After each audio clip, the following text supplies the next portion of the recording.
சூழ்நிலை எல்லாம் மாறின போதும் அழைத்தவர் நீரோ மாறிடவில்லை. சூழ்நிலை எல்லாம் மாறின போதும் அழைத்தவர் நீரோ மாறிடவில்லை.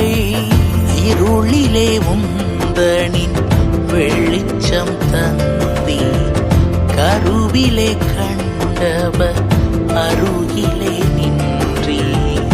இருளிலே உந்தனின் வெளிச்சம் தந்தி கருவிலே கண்டவர் அருகிலே நின்றி. சிரம் தாழ்த்தி பணிந்திட ஓடி வந்தேன். கரம் எந்தன் சிரம் வைத்து ஆசீர்வதி